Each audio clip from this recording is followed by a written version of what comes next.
This is a production of SDPB.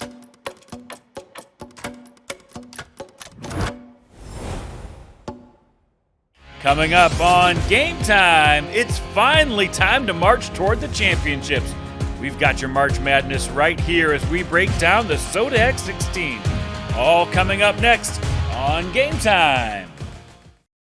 Game Time is supported by the South Dakota Career and Technical Student Organization Center.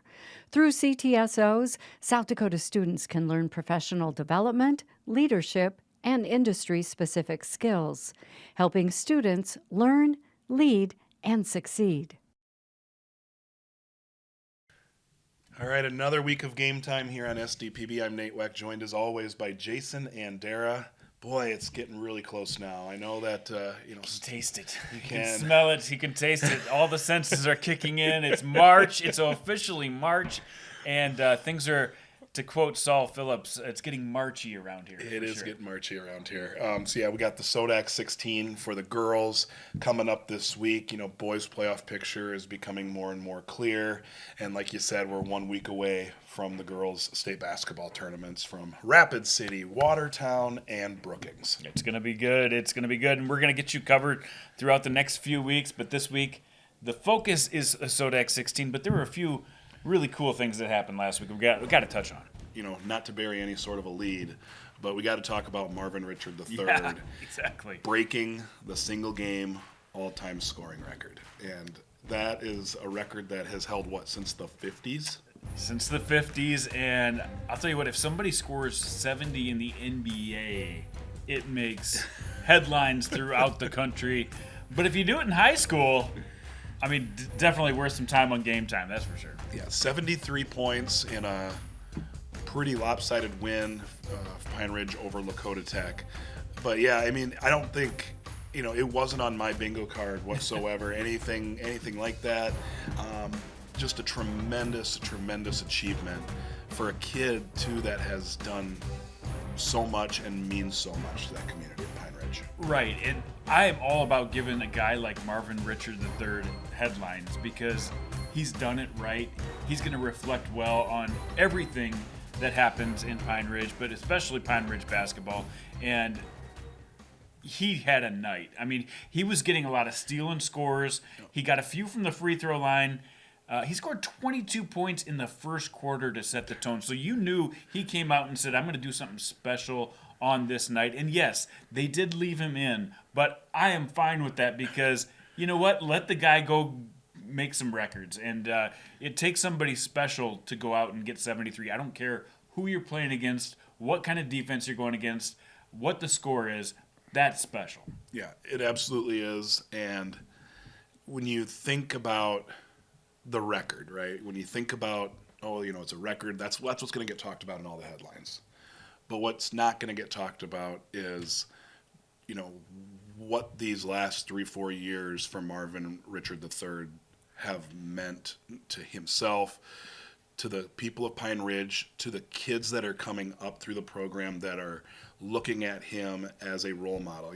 When I met Marvin, yes sir, no sir. I mean, very respectful kid.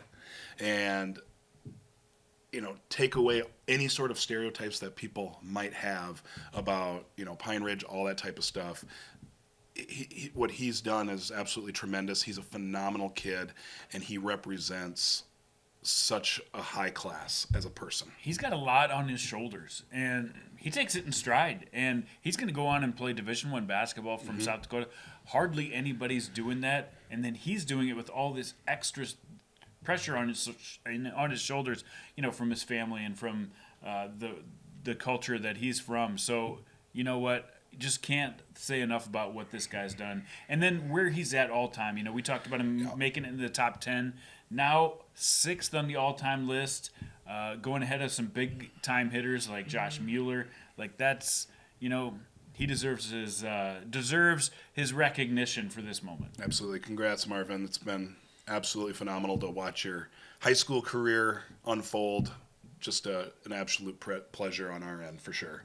And, speaking of Marvin, a couple weeks ago, he was at the Corn Palace in Mitchell for the DWU Culver's Classic. Our own Greg Beasley was in town covering the state gymnastics meet, because that was going on at Mitchell High School that weekend.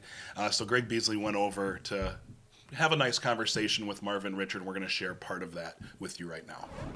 Yeah, just to honor those great names that came from the past, all the state championship teams, Sue Ann, George Ballion, Louis White, just all the greats that put on the jersey, and then just to be considered as one of those greats too throughout Pine Ridge history and keep my name throughout the school, and just to lead our school in a positive way. And if you want to see the full interview for that, just go to SDPB's YouTube channel, and you can hear it. The full interview, I believe, is about 8 minutes long. So go check that out and get a better idea of who Marvin Richard III is. Again, congrats. So, Jandy, what else? It's hard to follow that, but what else do we have for headlines? Because we actually do have some more. We had a couple other things happen. Let's talk about Derek Roby. We've known for a while now that he will be retiring at the end of the season. So this last Friday had his final home game with his team. Not only was it a good game, but then got to see a little bit of a water bath in the locker room afterwards with a celebration with his team. You can tell the kids really respect Derek Roby. Over 40 years of coaching, several state championships, but he's still super relatable, and it's great to see him get his flowers here before he exits and starts to go in more of a fan role than a coaching role. Absolutely. And then another really cool moment that happened actually took place in a junior varsity game for Sioux Falls Christian against Tri-Valley on Friday, and that was Jeremiah McCauley, student manager for the JV team, has been a student manager for the team for a while. There was an opportunity late in the JV game for him to come in and get a few minutes to put up some shots, and wouldn't you know it, right at the buzzer, the kid just drains it. And everybody goes wild. It was one of those moments that I think pulled at the hearts of many, and one of those moments that you start putting faith in humanity again, because it was just so cool. It is. Those moments, you can't script them. People love them. Look at the reaction you've gotten social media-wise after posting that. You can tell this is the kind of stuff people are craving, and congratulations to Jeremiah. That was really cool. Yeah, very awesome. Very, very cool for everybody that was involved in making that happen. Job well done. So speaking of Sioux Falls Christian, there was a little bit of a milestone that took place as well from one of their coaches. Mike Scouten, one of the best to ever do it, has been just a rock of consistency for Sioux Falls Christian, and just one of the best human beings I've had a chance to work with as far as all these coaches across the state. I mean, there's a lot of great coaches, but this guy is right at the top. He is deserving of 500 career wins. He has put a lot of time and effort. We're going to see these milestones fewer and fewer, further between, just because it's so hard to stay in coaching this long with the demand that it takes, and to be at that level of excellence. I mean, congratulations to Mike. And then Mike Ring out of Highmore Herald, 400. That's by itself is a massively impressive number too. Yeah, and so I mean, job well done to Mike Ring as well. Again, over 30 years of coaching for Mike Ring out of Highmore and Highmore Herald. He has been consistent there, and to have a coach like that who expects excellence and to be able to achieve that year in, year out, underrated. Great job for Mike Ring. So the state wrestling tournament was in Sioux Falls here this past week. It started on Thursday. It was very similar. If you remember, we talked a couple weeks ago about the team duels, how Sturgis won on the A side and Canton won on the B side. Very same story here at the individual state tournament with that team championship. So Sturgis winning in Class A, Canton winning it in Class B. But Canton girls finally broke that streak of being 5-year runner-up and were able to win the team state championship on the girls' side. So it was a really big day, I think, for Canton and Sturgis, but there were so many other great moments as well. Blair Merkwan, a freshman out of Vermilion, had a really nice state tournament, ended up taking down an undefeated in the semifinals to go to the championship. And she's actually got a hearing impairment as well. And she said she's really grown a lot as a wrestler this year as a freshman, and she's grown in a lot of confidence and stuff too. So we did quite a few stories. You can go check those out at SDPB Sports on our social media pages and things like that, or you can also go to sdpb.org/wrestling as well to catch some of the stuff that you might have missed. All right, should we get into the SODAC 16 for the girls, Jandy? This is important. I mean, it means a lot to the communities and the schools to punch their ticket to the state tournament. And now with the setup of the SODAC 16, which we've had over the last few years, we get that moment where they get to punch their ticket, and it's really cool, and it's done in a few different neutral spots in Class A and Class B across the state, and we've got some decent matchups to really delve into now. All right, well, let's, I guess, maybe just start right at the top. We're going to have number 1 Hamlin going up against 16 Sisseton. Yeah, Hamlin really has had no problem with Sisseton in their previous matchup this year in January. Last year they faced in the 3 versus 14 matchup in the SODAC 16. Hamlin got it done that year too, so there's a little history here for Sisseton, but Sisseton is well coached. They're going to put up a fight in this one, but Hamlin, with Addie Neuendorf and Izzy Stephenson, have had tremendous years. 2 players over 15 points per game. They make it really tough on the opponents. Yeah, and both of them too shooting more than or greater than 34% from the perimeter, which is going to help as well. A really good shooting outside team. Hamlin looks good in this one. All right, and then you got Macpialuta, McCook Central Montrose. They're going to have their neutral site game taking place in Mission in Todd County. So what can we see about this one? Macpialuta has been white hot all year. It seems they've just been so good. What do you like with this? You start looking at what they've done. They've won 44 of their last 45 games, and their only loss, was a last-second loss against Sioux Falls Christian in the championship game last year. They're the best defense in this class. They're only giving up 29.4 points per game, and they've got one of the best offenses in the class. So their seniors are going to be really key here. Ashlyn Carlo Blunt, Shania Ferguson on the wing, making some big plays. Maya Mills. They've got some seniors who are really damaging. I like this Macpialuta team. And they're well coached there too with Matt Rama. One heck of a coach. Really nice guy too if you ever get a guy knows his basketball. So then we got number 3 Wagner versus Del Rapids. This game's actually going to be pretty close to us, as this game's taking place there in Irene, Wakanda here this week. But common opponents. They both beat Mount Vernon Plankinton. What do you like about this 3-14 matchup? Speaking of those common opponents, they both lost to Lennox earlier this year. And Dells actually beat EPJ where Wagner did not beat EPJ. That was the one kind of hiccup game for Wagner. So even though it's a 3-14 matchup, this might be closer than people think. But of course, Wagner with Ashlyn Kopel, they are the favorites. And they have played very well this year. And they've got some help on the inside. Raven Madricki has had a really solid season too. So Wagner looking to punch their ticket back to state. And then you got number 4, Sioux Valley, going up against St. Thomas More. Sioux Valley's only losses this year were to Hamlin and Sioux Falls Christian, so it's a very good team. It's been a great season for them, and they've both played Clark Willow Lake this year, and you can kind of see the difference there. Sioux Valley had a lot better time against Clark Willow Lake than St. Thomas More did.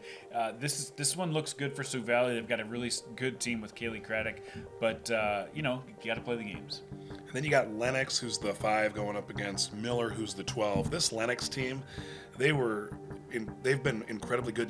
They may not have like that one elite level player that is going to make headlines every week, but they are so balanced and have so many players that are above average, flirting with great, that it's just made them have a phenomenal year. That's what makes them so scary, and they shoot about 23s per game and make a good clip of those.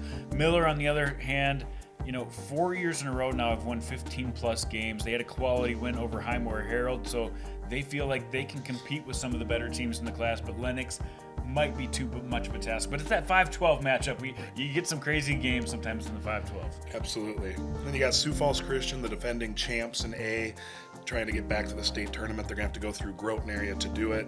Sioux Falls Christian, very tough schedule this year. Yeah, the second toughest schedule based on opponents' win percentage this year. So they've really challenged themselves. They're the defending champs, but they come in as the 6th seed, so they're almost coming in under the radar. But they've challenged themselves. They're ready for this. Groton, on the other hand, they only average 45 points per game. They play more of a conservative pace, so they might have to change their style to be able to play with Sioux Falls Christian. And then you got West Central, Mobridge Pollock, that 7-10 matchup. These are sort of those matchups where you start going, they could go either way, and then you look at the records of these two and you go, hey, they have the same exact records on the year as well. Yeah, they're very similar teams. I think both of these teams have potential to make some noise, not only if they win this one, but maybe in the state tournament as well. West Central has played a really tough schedule. Mobridge not quite as tough, but they've got one of the best players in the class in Blake Thompson, who's over 20 points per game. She takes about 10 threes a game, so she's somebody who can really let it up. And then we've got that 8-9 matchup. It's Rapid City Christian versus Lakota Tech. We've talked about some of these other great defensive teams. Well, Rapid City Christian, they're also got to be one of the top defensive teams in the state. They are one of the top defensive teams, but they're going against the most productive offense in the entire class. Lakota Tech, they put up points in bunches, and they do it with some young sophomores or younger. Rosie Shangro, we talked about a little bit. Lizzie Robinson, another sophomore. Isabella Shangro. These players are really playing above their years. So Lakota Tech's another really dangerous team if some of these young players get it going. Absolutely. And that's really where we sit when it comes to the Class A girls. And we kind of mentioned it, but there's a few situations there where we could see it going either way. It could. And it's going to be important for all these teams to be at their best to play and punch their ticket to state. All right, well, moving on to the Class B, that's also taking place this Thursday this week. And let's just start from the top. It's a team that you've been high on really from the get-go, Jandy, and that's Lyman. They're the 1 seed coming into it, and they're taking on McIntosh in the Sodex system. Yeah, this is a team that's been consistent all year. They've earned that number 1 seed, did have that loss down the stretch, but I feel like with Max Scott, Jordan Scott, and the Bree Smart and all these supporting cast on the outside, they're going to be a really tough out in this tournament. Then you got Parkston versus DeSmet. Parkston, very good in both girls basketball and boys basketball this year. But yeah, their girls basketball team seeded at number 2. Yeah, and they keep getting better and better each and every year. And, I think they're a really dangerous team. They're not a tall team, but they can get it done against a lot of different styles. They take on one of the players we haven't talked a lot about, but it's one of the best players in the class, and Hazel Luthmer. She scored 37 points in the region qualifier game with 14 rebounds to get their team over Arlington in overtime. A big win for DeSmet. And another thing about DeSmet, they've got the toughest schedule in all of Class B, so that's a team, don't sleep on them just because of the seeding here. Right, absolutely. And DeSmet, we know how important basketball is to that community and things like that too, so you're absolutely right. Can't count them out. And then we've got Bennett County versus Ipswich in that 3-14 matchup.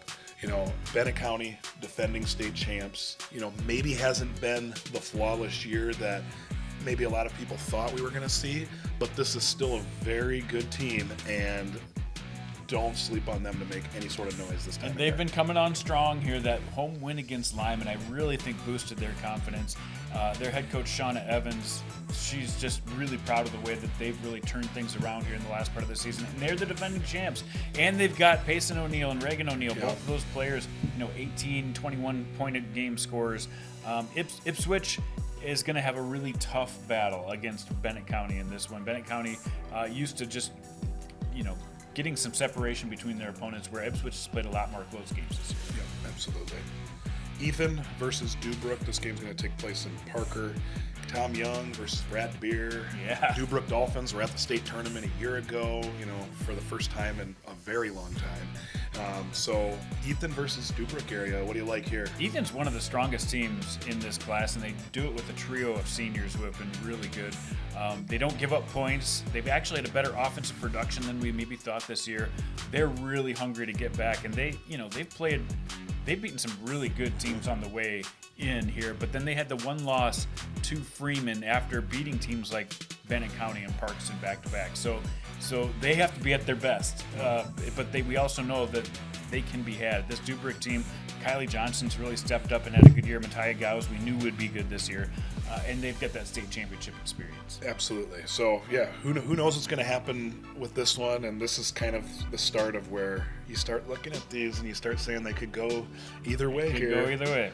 Coleman Egan versus Warner. Coleman Egan, man, what a year they've had. What a year. 21-win season. They went from a 12-win year to a 15-win year to a 19-win year, and this year 21 with only one senior on the roster. That's Brindley Landis, who has been outstanding. She's the only senior. Joe Flatten has come up really big this year in a great freshman year. Warner, on the other hand, just got past Northwestern in the region qualifiers, but great athletes on that team. So again, that 5-12 matchup, you never know.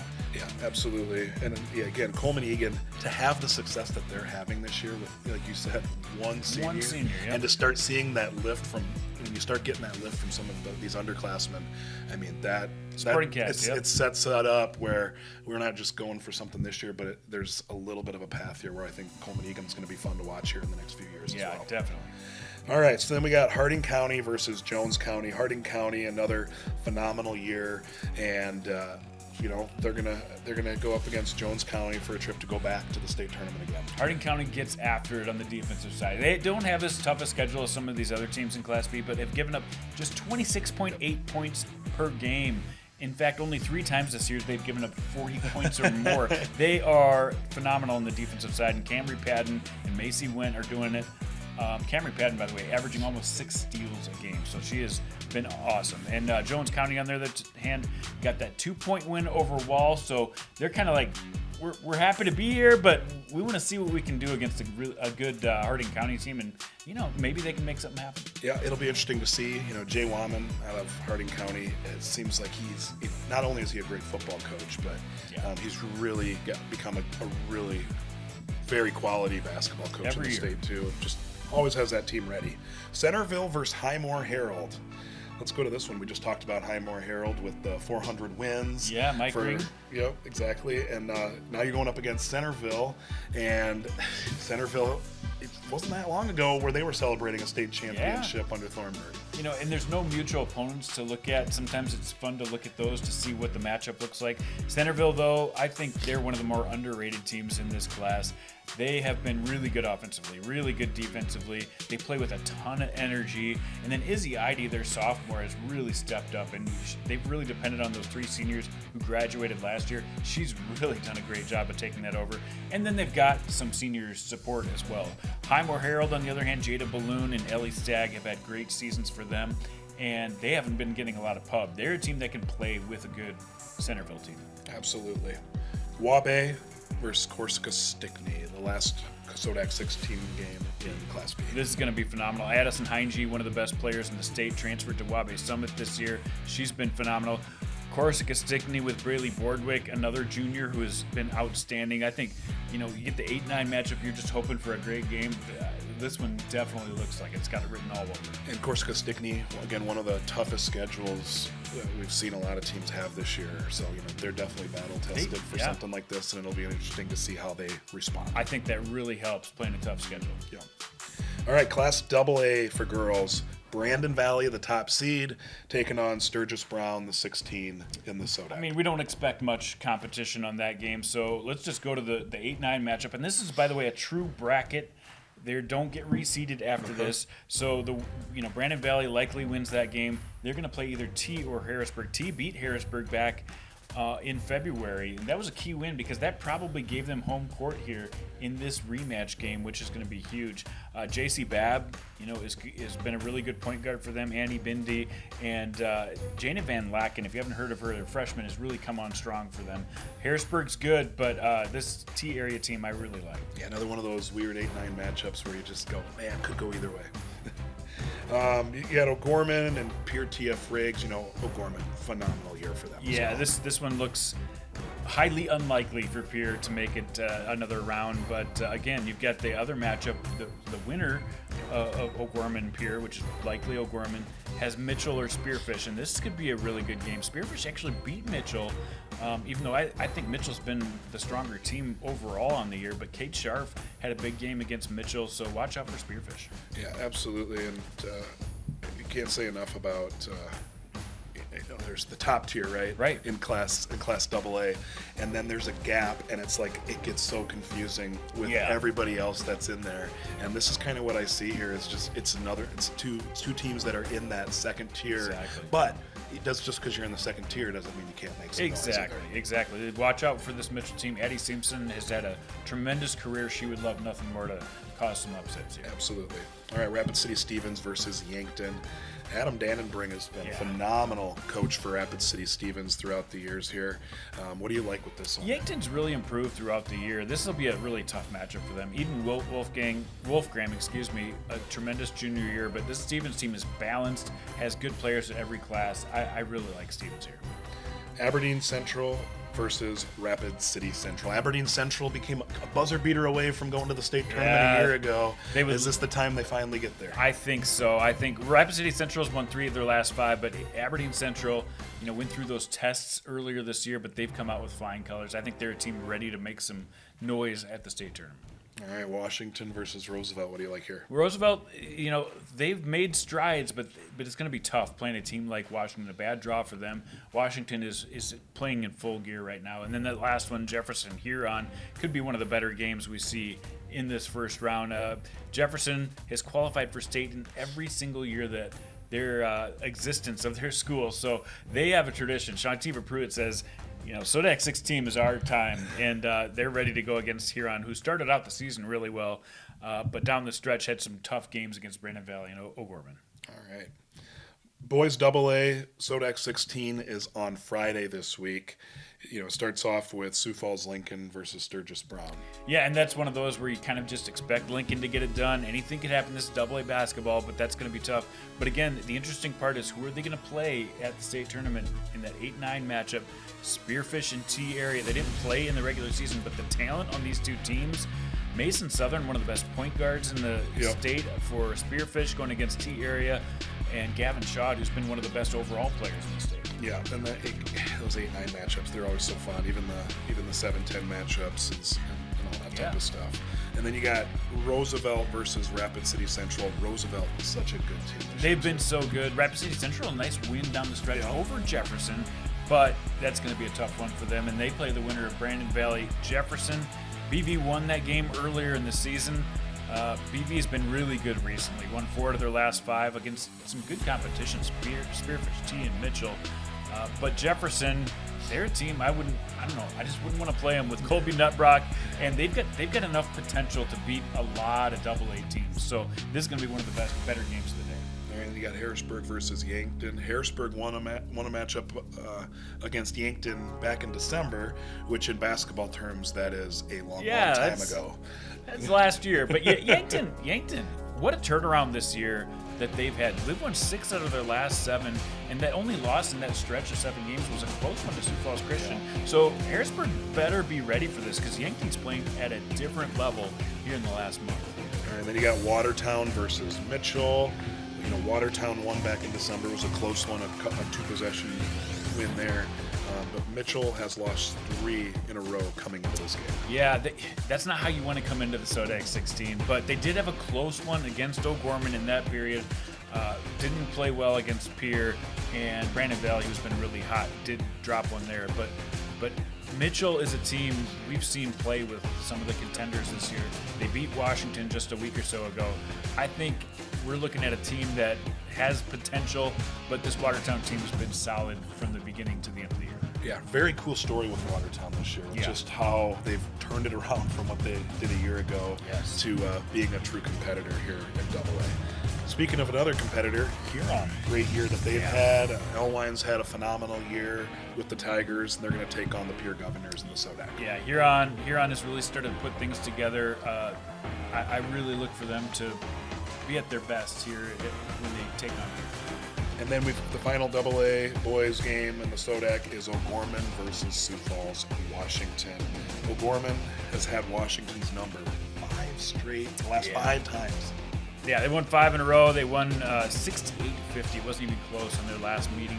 This will be Derek Roby's last game at home because O'Gorman did earn a home game here.